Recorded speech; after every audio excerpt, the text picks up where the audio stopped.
For nearly 2,000 years, the most powerful empires on earth trusted a single formula to protect their rulers from death. It was not a sword. It was not an army. It was not a fortress. It was a medicine. A compound so complex, so symbolically charged, and so politically powerful that its preparation became a public spectacle. A formula guarded by physicians, endorsed by emperors, and refined across centuries. It was called Theriac, and for almost 2 millennia, it was believed to be the ultimate antidote, a universal defense against poison, plague, and decay itself. To understand Theriac, you have to understand the world that created it. In the ancient Mediterranean, poisoning was not paranoia. It was policy. Courts were unstable. Power shifted violently. Political rivals did not merely debate, they eliminated. Kings, generals, and emperors lived with the constant possibility that their wine, their bread, or even their medicine could be laced with death. The first great figure in this story was King Mithridates VI of Pontus. Terrified of assassination, he reportedly began ingesting small amounts of various poisons to build tolerance. Over time, he developed what later writers described as immunity to many toxins. Whether exaggerated or not, the legend of Mithridatism became powerful. From that fear was born the idea of a universal antidote, a compound so comprehensive that it could neutralize almost any poison. When Rome absorbed the Hellenistic world, it inherited that obsession. And then Rome did what Rome always did, it systematized it. The Roman physician Galen, serving under Emperor Marcus Aurelius in the 2nd century CE, reformulated and expanded the earlier antidote recipes into what became known as Theriac. It was not a simple herbal tea. It was a pharmacological architecture. Galen's version reportedly contained more than 60 ingredients. Later Byzantine versions sometimes included over 70. Imagine the scale of that. Roots and resins. Spices from India. Opium. Myrrh. Cinnamon. Frankincense. Ginger. Honey. Viper flesh. Yes, viper flesh. The logic was not mystical in the way we might assume. It was rooted in humoral medicine and the theory of opposites. Venom, processed correctly, could counter venom. Heat balanced cold. Dryness countered damp. This was not random accumulation. It was deliberate complexity. Each ingredient was believed to contribute a specific energetic quality. Combined, they formed a layered defensive system inside the body. In Rome, Theriac became institutional. Its preparation was not done quietly behind closed doors. It was performed publicly. Physicians would gather, ingredients displayed, witnesses present. The process could take weeks. Why? Because trust was everything. If the emperor's antidote could itself be poisoned, it was worthless. Public preparation became a security measure. By the Byzantine period, Theriac had become something even larger than medicine. It was statecraft. Constantinople became one of the great centers of Theriac production. The formula was copied, refined, and transmitted across generations. It was traded across the Mediterranean, shipped in ceramic jars sealed with official stamps. Venice later inherited the tradition, producing its own Venetian Theriac, exported throughout Europe and the Ottoman world. In some cities, the making of Theriac was a festival event. Apothecaries would display ingredients from distant lands, a performance of empire through pharmacology. The compound required aging. Some versions were stored for years before being considered fully potent. That detail matters. Theriac was not just an antidote. It was a symbol of continuity. A medicine that connected physician to emperor, empire to trade route, body to cosmos. But what did it actually do? Modern analysis suggests that parts of it were pharmacologically active. Opium provided analgesic and sedative effects. Cinnamon and myrrh have antimicrobial properties. Ginger aids digestion.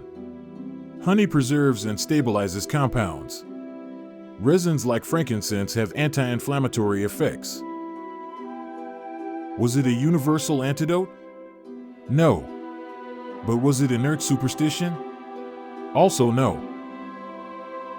In a world without synthetic antibiotics or laboratory toxicology, a broad-spectrum compound combining antimicrobial, anti-inflammatory, analgesic, and digestive agents may have provided real symptomatic relief.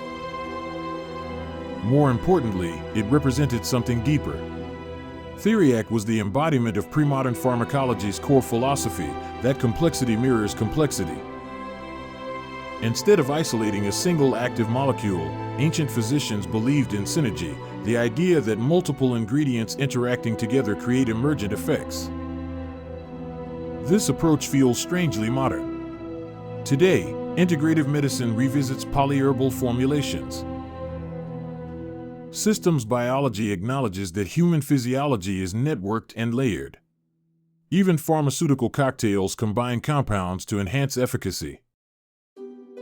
Theriac was, in its own way, an early systems-level intervention. But its decline was inevitable. By the 18th and 19th centuries, scientific medicine began shifting toward reductionism. Alkaloids were isolated. Morphine was extracted. Doses became measurable. Standardization replaced spectacle. The age of universal antidotes ended. Venetian Theriac was officially discontinued in the late 18th century. By the 19th century, it was more relic than remedy. Yet its 2,000-year lifespan forces us to ask the question: how does a formula survive that long? Empires rose and fell. Languages changed. Religions transformed. Borders shifted. And yet Theriac endured. Part of that longevity came from adaptability. The formula evolved. Ingredients were substituted based on trade availability. The core idea remained, layered defense, but the exact composition shifted. It was not frozen dogma. It was iterative medicine. Another reason was fear. Poison remained a real threat well into the medieval and Renaissance courts. An antidote was political insurance. But the deepest reason may have been psychological. Theriac offered reassurance in an uncertain world. In times of plague, instability, and invisible threats, a complex, carefully prepared compound symbolized order against chaos. It was empire distilled into a jar. And that symbolism is not as distant as we think. Today, we search for immune-boosting stacks, longevity protocols, adaptogenic blends. We combine turmeric with black pepper, magnesium with vitamin D, herbal nootropics with amino acids. The instinct toward synergy remains. The difference is that we now separate chemistry from ceremony. The Romans did not. When Galen prepared Theriac, it was not just pharmacology. It was theater, authority, and cosmology fused together. Medicine was never purely biochemical. It was cultural architecture. Theriac reminds us that the line between remedy and ritual has always been thin. Was it perfect? No. Was it omnipotent? No. But it represents one of the longest-running pharmaceutical traditions in human history. A compound refined across 2,000 years. A medicine that traveled from Hellenistic courts to Roman emperors to Byzantine apothecaries to Venetian traders. A formula that survived longer than the empire that popularized it. And perhaps the most important lesson is this: knowledge is rarely lost in a single moment. It transforms. Theriac did not vanish because it was foolish. It faded because the paradigm shifted. Reduction replaced complexity. Isolation replaced synergy. Laboratory replaced spectacle. But in the quiet resurgence of multi-compound herbal formulations today, You can hear echoes of that ancient jar being opened. The Theriac formula was not magic. It was an attempt, across centuries, to build resilience in a hostile world using the tools available. And that instinct has never disappeared. Empires may fall. Trade routes may collapse. Scientific frameworks may change. But the human desire to engineer protection, layered, comprehensive, symbolic protection, remains constant. 2,000 years ago, they called it Theriac. Today, we call it something else. But the architecture of the idea is still with us.